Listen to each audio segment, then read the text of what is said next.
제가 최근에 이제 어느 모임에 초대를 받아 갔는데요. 이제 소개를 이제 쭉 이렇게 하시는데, 그 제 옆에 앉아 계시는 저 연세가 있으신 이제 장로님, 이분을 소개를 하는데, 굉장히 성숙하신가 봐요. 이렇게 소개를 하더라고요. 이분은 그 김인수 장로님 닮은 분이다. 저는 이제 김인수 장로님이 누군지 잘 모르는데, 그렇게 이야기를 하니까요. 이 장로님이 또 펄쩍 뛰면서 그렇게 말하시면 그 김인수 장로님에게 누가 됩니다. 저는 뭐 그분 뒤따라갈 수가 없는 사람입니다. 그렇게 이야기를 하는 거예요. 그래서 제가 궁금해서 모임이 끝나고 와가지고 이제 검색을 해봤습니다. 김인수 장로 이렇게 검색을 해봤더니 그 기독교 신문에 기사 하나가, 이분과 관련해서 기사 하나가 떴더라고요. 그 머리 기사가 참 흥미로웠습니다. 신행일치, 그 믿음과 삶이 일치했다는 거 아닙니까? 신행일치 삶을 산 고 김인수 장로를 따르자. 그리고는 맨 먼저 나오는 내용이 이랬습니다. 죽어서도 그리워하는 사람이 많이 있는 인생은 분명 성공한 인생일 것이다. 사람됨의 진가는 세상을 떠났을 때에 드러난다. 어떻게 해야 죽어서도 사람들의 마음속에 남아있는 그리운 사람이 될 수 있는가? 이렇게 이제 시작이 되는 그 기사를 읽는데요. 보니까 이 장로님이 2003년도에 돌아가신 분이에요. 근데 오랜 세월이 지났는데도 이분의 삶을 그리워해서 한 100몇십 명이 모여가지고 참 이분이 이러셨다 저러셨다 그런 모임들을 가진다는 그런 내용이었습니다. 또 다른 기사에도 보니까 이분의 삶을 평가하는 이런 몇 가지 내용이 나오더라고요. 김 장로는 믿음과 삶의 통합을 통해 성결과 겸손을 실천했다. 김 장로의 인생은 성실, 정직, 근면, 겸손, 절제, 성결, 재량 나눔 등 하나님을 경외하는 삶으로 요약할 수 있다. 저는 이분이 누군지 전혀 알지 못하지만 제가 이제 그걸 검색하다가 이분에 대한 평가를 제가 읽으면서 성경 한 구절이 딱 떠오르지는데요. 고린도 후서 2장 15절입니다. 우리는 구원받은 자들에게나 망하는 자들에게나 하나님 앞에서 그리스도의 향기니. 이게 너무 멋진 거 아닙니까? 사실 제가 이 장로님을 소개하자는 게 아니라요. 그날 제가 모임을 다녀와서 이게 굉장히 인상적이었고, 그러면서 분당 우리 교회에 이 장로님처럼 너무나 그리스도의 향기를 드러내는 많은 성도님들이 떠올려지는 거 아니겠습니까? 제가 이제 1만 수도 파송 운동, 파송 예배를 드리고, 그리고는 이제 분당 우리 교회 이기 사역을 선포하지 않았습니까? 어떤 목표를 갖는 교회가 되기를 원하십니까? 이제 1기 때 29교회를 파송했으니까 2기 때는 60교회를 파송하자, 이런 엄청난 일을 하는 2기가 아니기를 원합니다. 오히려 저는 기초다지기예요. 이 교회에 출입하는 모든 성도님들이 정말 이 장로님처럼, 그리고 우리 교회에 있는 너무나 존경스러운 믿음의 어른들을 생각하면서 우리도 이런 꿈을 갖는 교회가 되기를 원한다는 겁니다. 그리스도의 향기가 향수 뿌린다고 나오는 거 아니지 않습니까? 저와 여러분이 이제 정말 이 2기 사역 동안에 한번 모두가 다 이런 거룩한 욕심을 가지면 좋겠습니다. 내 죽고 난 뒤에 내 아들, 딸이, 내 손자, 손녀가 참 우리 할아버지는 너무 아름다우셨어. 우리 할머니는 그리스도의 향기가 나신 분이야. 이런 욕심을 좀 내자는 겁니다. 하나님 앞에서 우리가 이제 그래서 오늘 설교 제목을요, 끊임없이 새로워지기, 이렇게 제가 잡아봤는데요. 여러분이 아시지만 칭의는 단번에 일어나는 거예요. 그리고 성화는 그 은혜에 감격해가지고 점진적으로 점점 더 하나님의 거룩한 성품을 닮아가는 거, 이게 성화 아닙니까? 그리고 칭의를 위해서는 우리가 한 게 아무것도 없습니다. 선물이에요, 선물. 그래서 십자가를 통해서. 그래서 여러분, 우리가 그 은혜에 감격하고 감사해서 칭의, 어렵지 않은데 의롭다고 칭해 주시는 거예요. 그래서 하나님이 은혜를 생각하면서 아버지, 참 비록 지금은 내가 부족하다 할지라도 조금씩 주님의 거룩을 닮아가는 그런 하나님의 사람이 되기를 원합니다. 이번에 제가 묵상하다가 보니까요, 이 성화, 이게 신학 용어가 쉽게 제가 해석이 되더라고요. 성화, 이걸 쉽게 해석을 하면은 멋진 인생 되기, 이거 아닙니까? 그리스도를 닮아간다는 거, 그 멋진 일 아닙니까? 다 아시지만, 제가 그렇게 또 잘생긴 얼굴은 아니잖아요. 그래도요, 제 설교를 듣는 그 타교의 분들을 만나보면 거의 100% 이렇게 얘기해요. 화면보다 훨씬 잘생겼네요. 꼭 화면으로만 보신 분들은 이걸 참고해 주세요. 화면보다 훨씬 잘생겼네요 해도 제가 그분을 보면은 그래요, 그냥. 제가 엄청나게 잘생겼다고 생각 안 하고요. 나이 들어가고 흰머리 많아지고 이제 점점 더 잘생길 일은 없지만 저는 꿈을 꿔요. 우리 목사님 아주 잘생겨서 이런 말은 못 들어도 저는 멋진 사람이 되고 싶습니다. 우리 목사님 멋져. 그건 못생겨도 할 수 있는 거 아닙니까? 저와 여러분이 이기사역을 향해 정말 여러분 좋은 교회 만들기는 간단합니다. 그 구성원인 여러분과 제가 좋은 사람이면 저절로 좋은 교회가 되는 거거든요. 오늘 여러분 이기사역을 시작하면서 저와 여러분이 한번 이 좀 거룩한 꿈을 꿔보지 않겠습니까?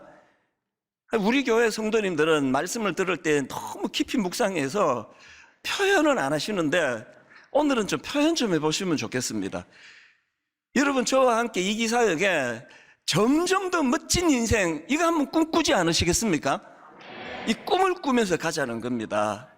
그래서 제가 오늘 이런 의미에서 오늘 본문 말씀을 이제 참 묵상을 하면서 많은 기쁨과 은혜를 누렸는데요.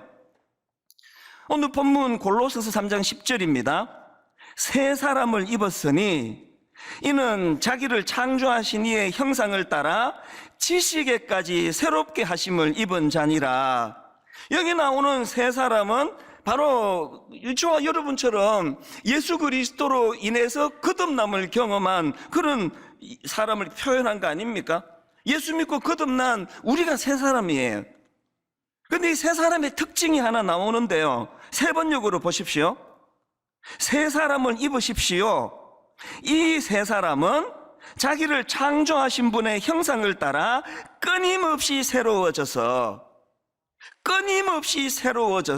참 지식에 이르게 됩니다. 설교 제목을 여기서 따온 거예요. 저와 여러분의 특징이 지금 대단한 거, 이게 특징 아니에요.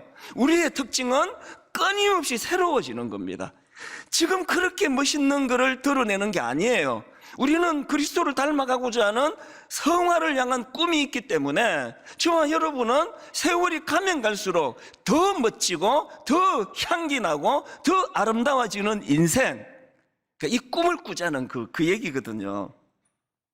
그래서 저는 오늘 이런 목표를 우리가 설정하고 이제 이렇게 끊임없이 새롭게 되기 위해서, 그리고 점점 갈수록 멋진 인생이 되기 위해서 우리가 실천해야 될 몇 가지 실천 사항에 대해서 오늘 좀 같이 살펴보려고 하는데요.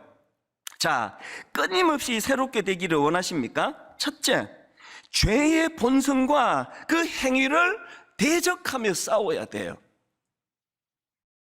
본문 골로새서 3장 9절입니다. 너희가 서로 거짓말하지 말라. 그 다음 보세요. 옛 사람과 그 행위를 벗어버리고, 여기 나오는 옛 사람으로 표현된 죄의 본성, 이 죄의 본성뿐만 아니라 그 죄의 본성에서 나오는 악한 행위, 이거 방치하지 말고 싸워야 된다는 겁니다. 5절의 그 실천사항으로 대표적인 사례 몇 가지를 열거하지 않았습니까? 5절입니다. 그러므로 땅에 있는 지체를 죽이라. 곧 음란과 부정과 사욕과 악한 정욕과 탐심이니, 탐심은 우상숭배니라. 여러분, 여기에 땅에 있는 지체를 죽이라, 이렇게 강한 표현을 쓰는 의도를 여러분 아시지 않습니까? 8절도 마찬가지예요. 이제는 너희가 이 모든 것을 벗어버리라. 곧 분함과 노여움과 악의와 비방과 너희 입에 부끄러운 말이라. 여기서도 모든 것을 벗어버리라, 굉장히 강한 의조로 명하고 계시는 거 아닙니까?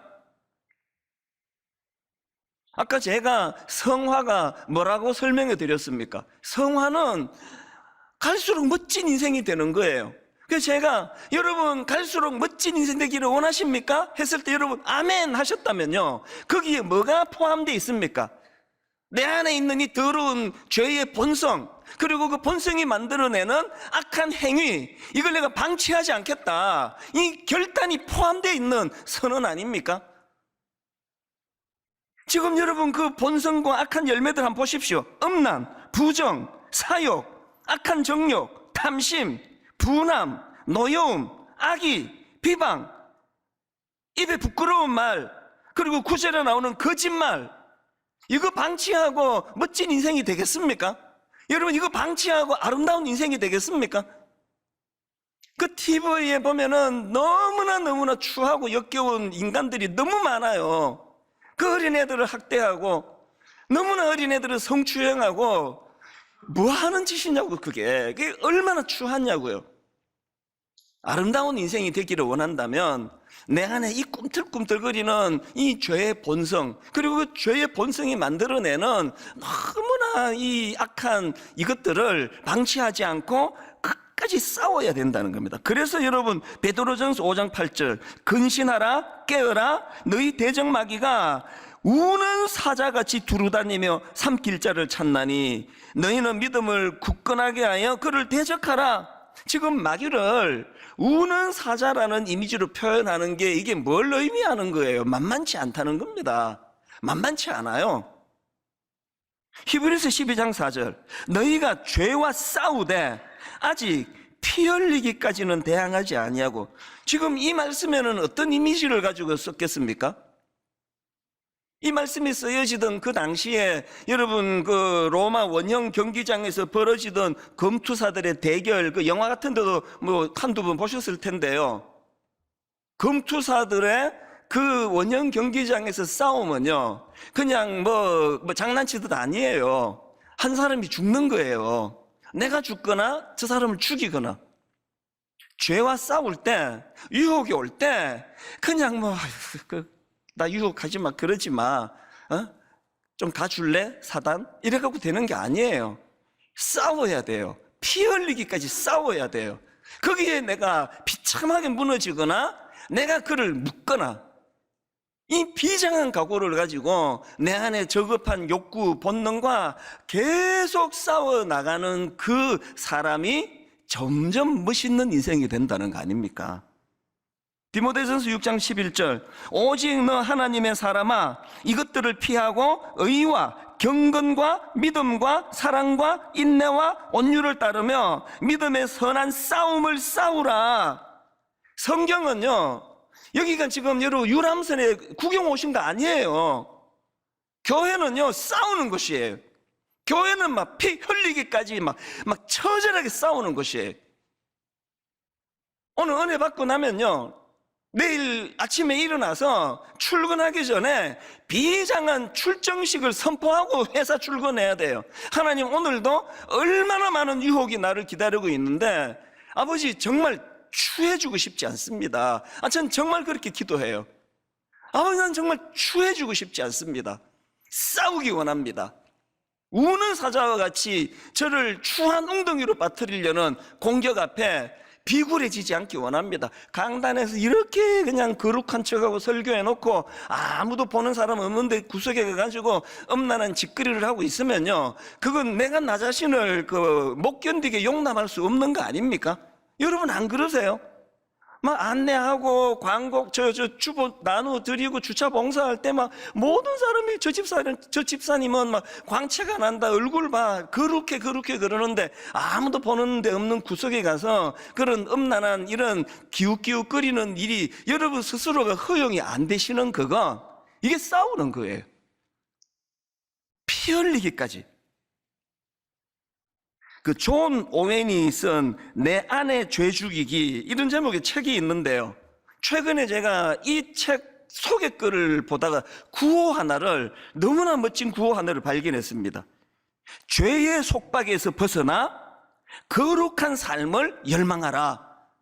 이게 제게 굉장히 인상적인 구호예요. 오늘 한번 저를 따라 한번 해보시겠습니까? 선포하시면서 결단하기 위해서 죄의 속박에서 벗어나, 죄의 속박에서 벗어나 거룩한 삶을 열망하라. 누가 갈수록 아름다워지십니까?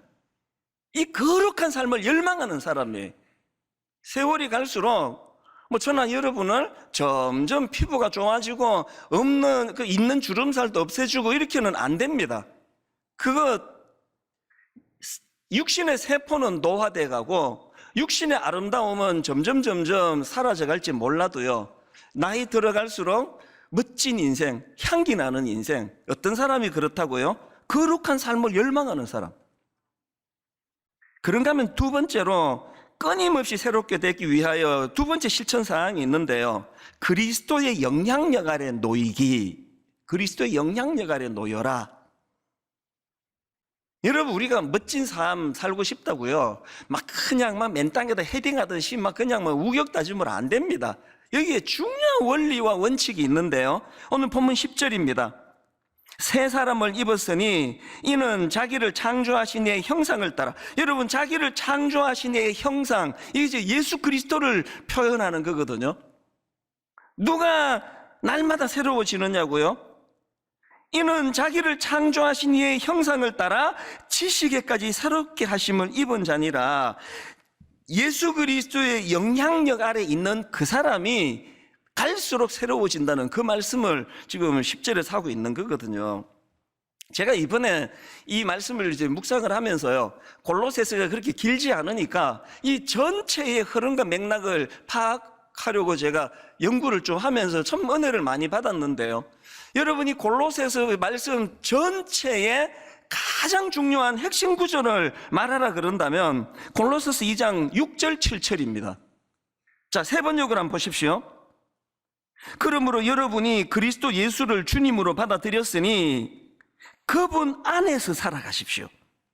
그분 안에서 살아가십시오. 여러분은 그분 안에 뿌리를 받고 세우심을 입어서 가르침을 받은 대로 믿음을 굳게 하여 감사의 마음이 넘치게 하십시오. 어떤 사람이 점점 멋진 인생이 되는지 아십니까? 그분 안에 뿌리를 내린 사람이에요.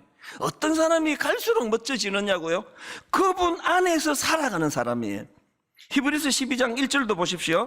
이러므로 우리에게 구름같이 둘러싼 허다한 증인들이 있으니 모든 무거운 것과 얽매이기 쉬운 죄를 벗어버리고 인내로서 우리 앞에 당한 경주를 하며 믿음의 주요 또 온전하게 하시는 이인 예수를 바라보자. 실천사항은 간단합니다. 여러분, 대인관계에서 어떤 내가 행동을 하고 생활을 할 때 예전에 나온 그 책 제목 여러 번 저는 활용을 많이 했는데요, 예수라면 어떻게 하실까? 이 베스트셀러가 된 이 책 제목이 내용은 하나도 기억이 안 나는데요, 제게 영향을 미쳐요. 누가 좀 나한테 무례한 행동을 하잖아요. 그러면 성격이 급한 사람들은 바로 튀어나와요. 그럼 말 왜 그래? 그럼 너한테 왜 그러는데? 바로 튀어나오거든요. 그럴 때 바로 튀어나오기 한 2초만 쓰시면 돼. 이런 상황에 예수님이라면 어떻게 하실까? 바로 나오기 전에 예수님이라면 이 상황에 어떻게 반응하실까? 이거를 이번 한 주 한번 실험을 한번 해보세요. 부부 간에요, 한 번만 꿀꺽하면 그냥 넘길 수 있는 부부 싸움이 엄청 많다는 거 다 아시잖아요. 남편이 뭐라고 훅 들어올 때, 아내가 뭐라고 훅 들어올 때 0.1초 만에 그냥 팍 이래가지고 이제 불꽃이 튀는데요, 남편이 이렇게 쑥 들어올 때 이런 상황에서 예수님이라면 어떻게 하실까? 그래서 답이 잘 안 나와가지고 머리 굴리고 하다가 다 잊어버려요. 예수라면 어떻게 하실까? 예전에 나온 영화 중에서 광해, 왕이 된 남자, 이런 제목의 영화, 이것도 아마 되게 알려진 영화인데요. 이 영화 설정이 굉장히 흥미롭습니다. 광해군 8년에 이 왕위를 둘러싼 권력 다툼이 이제 극에 달해 있던 그 상황인데요. 그 영화에 보면은 이 왕이 굉장히 그 살해 위협, 정적들에 의해 가지고 그 자기 목숨을 노리는 사람들에 대한 두려움을 가지고 막 악몽을 꾸고 막 이런 불안한 시간을 보냅니다. 그래서 이제 이 왕이 묘안을 하나 내는데요. 길거리 광대패, 그 광대 한 사람, 자기랑 닮은 광대 한 사람을 그 발굴을 해가지고 그 사람에게 이제 광해군 흉내를 내게 하는 거예요. 옷을 다 입히고 그렇게 이제 그 위장을 하는데, 여러분 그냥 길거리를 떠돌아다니던 그런 무식한 그 광대가 이 왕 흉내를 내려니 얼마나 힘들었겠냐고요. 어색하고 막 이 왕복 자체가 막 불편해 죽을 것 같았을 것 같아요. 너무너무 어색하고 힘들었는데요. 이제 영화가 계속 전개되는 과정에서 이제 이 사람이 점점 이제 익숙해지는 겁니다. 이제 뭐 생활하는 거, 또 왕 흉내 내면서 사는 이게 점점 익숙해지는 그 즈음인데요. 그때 그 잊혀지지 않는 대사가 하나 있습니다. 그 과정을 쭉 지켜봐 오던 어떤 내시가 이 광대에게 이렇게 표현을 해요. 말투가 점점 전하를 닮아 가시옵니다. 말투가 점점 전하를 닮아 가시옵니다. 저는 영화 이렇게 은혜로운 문구를 잘 찾기가 어려웠어요. 최근에 우리 교역자 한 사람이 목사님 이거 참 의미가 있습니다 그러면서 이 외고편을 제게 보내줬는데 거기에서 이게 나오더라고요. 말투가 점점 전하를 닮아 가시옵니다. 이게 왜 그렇게 제게 은혜가 됐냐 하면은요, 제가 꼭 광대 같다는 느낌이 드는 겁니다. 33년 전에 신학교 들어가 가지고 이제 신학 공부를 하면서 제가 알았죠. 이 신학은 인간이 할 수 있는 공부가 아니다. 이게 하면서 느껴지는 겁니다. 그리고는 이제 졸업하고 목사가 되고 나서 제가 지금 목회를 하고 있잖아요. 인간이 할 수 있는 게 아니에요. 인간이요, 하나님을 대행해서 목양을 할 수 있는 존재가 아니에요. 그러다가 보니까 뭐 30대 초반 중반 그때는요, 사실 설교할 때도 뭐 뭔지도 모르고 많이 했습니다. 지금도 그렇겠죠. 내가 하나님의 학문을 어떻게 아느냐고요. 뭐 추석 보고 베끼고 뭐 이렇게 해가지고 기성전결 만들어서 설교하면서 그게 뭐 뭔지도 모르고 설교했던 한두 번이 아니었습니다. 그리고 어떨 때는요, 제 자신이 참 위선자같이 느껴질 때가 한두 번이 아니었습니다. 사실은 아닌데 성도들 앞에서 맨날 그냥 뭐 아무렇지도 않은 듯 허허 그리고 이런 게 어떨 때는 내가 참 이게 위선자 같다는 이런 생각을 하게 됐는데, 최근에 이 말투가 점점 전하를 닮아 가시옵니다, 그 짧은 대사를 제가 보면서요, 30년 전을 되돌아보니까 자꾸 흉내를 낸 건데 사실은 아니었는데 흉내를 낸 건데도 내 안에 계시는 성령님께서 그 애쓰는 저를 불쌍하게 보시고, 그래도 뭐 지금도 아직 뭐 멀었지만 한 30년 전을 생각해 보면 정말 더 성화가 된 것을 제가 느껴요. 저는 뭐 수없이 얘기하잖아요. 하나님께서 너 30대로 보내줄까? 막 큰일 나옵니다. 절대 안 가게 사옵니다. 아까 이 사극을 또 영향을 받아가지고 큰일 날 소리를요. 이제 이 나이가 되니까 그런 음란과 그 악한 생각 이런 것들로부터 조금 이제 좀 자유해져 가는 것 같은데, 그 진흙탕 속으로 또 들어가라고요. 그 피가 끓는 젊은 시절에 피 흘리기까지 싸워왔던 그 끔찍한 시간들요, 안 가고 싶은 거예요. 왜 돌아갑니까? 안 가고 싶다는 그 마음 속에는 조금 성화가 이루어져 가고 있다는 걸 느끼기 때문이거든요. 우리가 하나님의 거룩을 닮아가는 목표가 어불성설입니다. 말도 안 되는 목표입니다. 그러나 그 광대 같은 우리 인생이지만 그래도 우리는 주님의 거룩을 담기 원합니다. 흉내라도 내기를 원합니다. 그렇게 몸부림치는 그런 분들에게 우리 안에 내주하시는 성령께서 그분을 닮아가는 성화를 이루어 주실 줄로 믿습니다. 여러분, 사도행전 11장에 보면은요, 기독교 역사에 굉장히 의미를 가져다 주는 어떤 기록이 하나 나와 있습니다. 자, 사도행전 11장 26절입니다. 만남에 안디옥에 데리고 와서 둘이 교회에 1년간 모여 있어 큰 무리를 가르쳤고, 그 다음 보세요. 제자들이 안디옥에서 비로소 그리스도인이라 일컬음을 받게 되었더라. 비로소 그리스도인이라 일컬음을 받게 되었더라. 이게 왜 큰 의미가 있느냐 하면은요, 그 당시 유대인들은 예수 믿는 사람들을 비아냥거리면서 어떻게 불렀느냐? 나사렛 사람이다, 갈릴리 사람이다. 예수님을 비하하고 조롱하면서 그 나사렛 사람을 따르는 사람이라는 이런 비하가 있었는데요, 오늘 사도행전 11장에서 비로소 예수 믿는 사람들을 그리스도인이라 부르기 시작했는데요, 헬라어로 그리스도인, 이거는 크리스티아누스예요.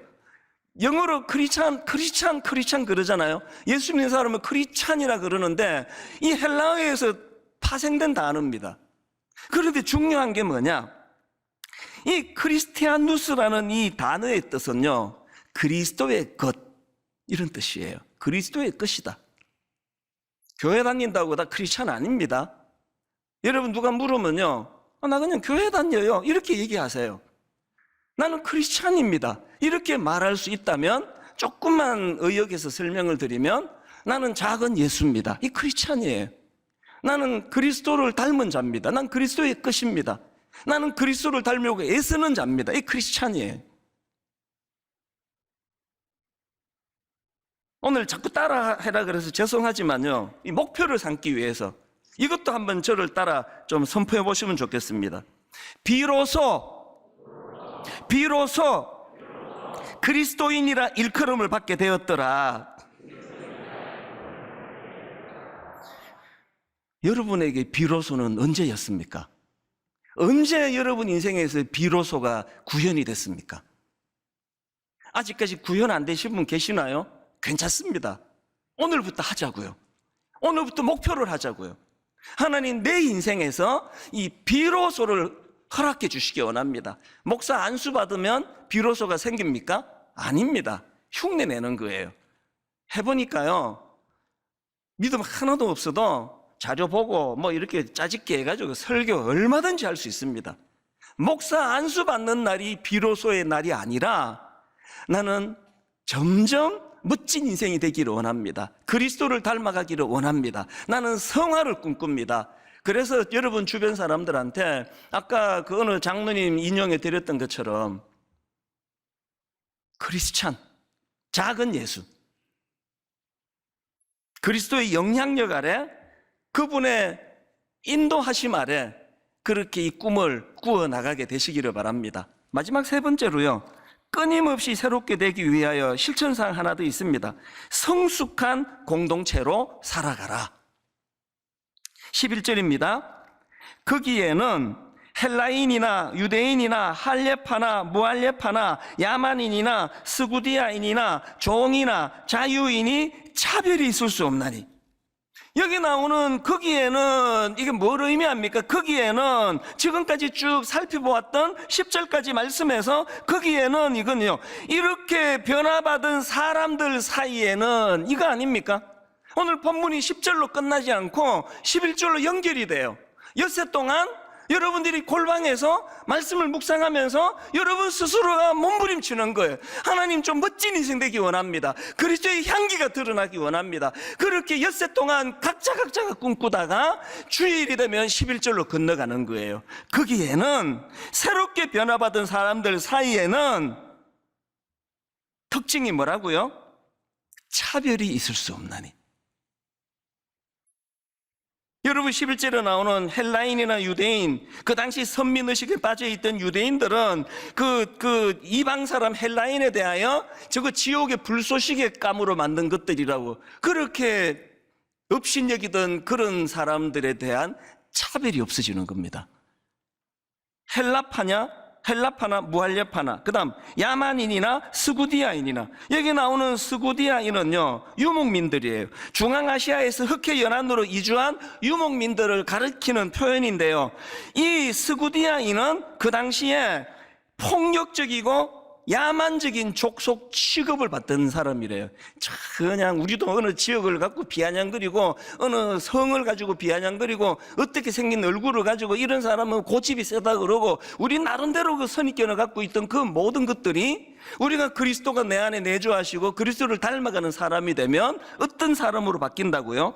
거기에는 차별이 있을 수 없나니. 분당 우리 교회 2기 사역에서 제가 강력하게 꿈꾸는 것은요, 다락방의 부흥이에요. 저는 우리 남은 젊은 교육자들에게 요즘 굉장히 감사를 합니다. 얼마나 애를 쓰는지. 정말 많이 여러분 교구 목사님들 다 지금 처음 맞는 분들이 많거든요. 대학 청년부 하다가 오고 주일학교 하다 오고 또 이런 교육자들이 많은데 정말 애를 써요. 그래서 제가 깜짝 놀랐습니다. 저는 올해 안으로 다락방 모임 못할 줄 알았는데요, 여러분 기대하십시오. 한 달만 있으면 다락방이 오픈됩니다. 6월 이제 중순쯤 되면 이제 다락방이 이제 시작이 될 텐데요, 1기 때도 다락방은 분당 우리 교회의 꽃이라고 생각했는데 이제 2기 분당 우리 교회는 다락방이야말로 이 11절의 공동체가 될 줄로 믿습니다. 거기에는 어떻다고요? 차별이 있을 수 없나니. 지금 그 차별금지법 가지고 자꾸 기독교가 오해를 받는데요, 여러분 기독교의 존재 자체가 차별금지예요. 왜 차별금지법에 대하여 반대하는가? 그래서 지금 6월 말에 굉장히 좋은 세미나를 우리가 지금 준비하고 있습니다. 이제 이 차별금지법이 뭐며 왜 이거를 반대하는지를 조목조목 우리 성도님들에게 좀 가르쳐 드리는 전문가들이 이제 그렇게 오시기로 지금 정리가 돼 있거든요. 나 예수 잘 믿어요. 근데 나 사람 차별해요. 그거는 위선이에요. 이찬수 목사? 예수 잘 믿어. 근데 부자만 좋아해. 잘생긴 사람만 좋아해. 지가 못생겨서 그러나? 이찬수 목사 다 좋은데 사람을 좀 차별해. 그거 위선이에요. 어떤 경우에도 10절까지. 그래서 저는요, 아침에 새벽에 일어나서 하나님 앞에 그 긴 고독의 시간을 보내거든요. 어떨 때 정말 고독해요. 그 고독의 시간을 통해 그리스도를 닮기를 원하는 새벽을 보내고 나면 아침에 교회로 출근하면서부터 내가 아침에 받았던 것들을 점검하는 시간이에요. 무례한 어떤 사람을 만날 때, 또 교역자 어떤 대화를 할 때 저 안에서 차별하지 않는, 수용하고 포용하는 이런 능력이 내게 나타나는가. 오늘 말씀의 결론을 이렇게 저는 잡기 원합니다. 우리 모두가 이제 2기 사역에 멋진 인생, 주님 닮아가는 인생, 거룩을 추구하는 인생이 되기 위해서는 중요한 게 고린도 후서 10장 4절부터 보십시오. 우리의 싸우는 무기는 육신에 속한 것이 아니요 오직 어떤 견고한 진도 무너뜨리는 하나님의 능력이라. 어떤 견고한 진도 무너뜨리는 하나님의 능력이라. 모든 이론을 무너뜨리고 하나님 아는 것을 대적하여 높아진 것을 다 무너뜨리고 모든 생각을 사로잡아 그리스도에게 복종하게 하니 너희의 복종이 온전하게 될 때에 모든 복종하지 않은 것을 벌하려고 준비하는 중에 있노라. 우리의 힘으로 우는 사자와 같은 악한 것들의 공격을 이길 수 없습니다. 강력한 진을, 견고한 진을 무너뜨리는 하나님의 능력, 십자가 복음의 능력을 의지하여. 그래서 오늘 이 설교의 마무리는요, 저는 바로 이 구절을 가지고 만든 이 찬양으로 마무리하기 원합니다. 우리들의 무기는 육체가 아니요 그러나 강하오, 참으로 강하오, 견고한 진을 파하는 강력이요 강한 힘이요 참으로 강하오. 이 나약해 빠진 내 의지를 가지고, 내 인격을 가지고 싸울 대상이 아니에요. 견고한 진을 파하시는 성령의 강력한 능력을 의지해서 우리 한번 기쁨으로 이 찬양 하나님께 불러 올려드리기 원합니다. 오늘 말씀의 요약된 결론입니다. 우리들의 무기는 육체가 아니요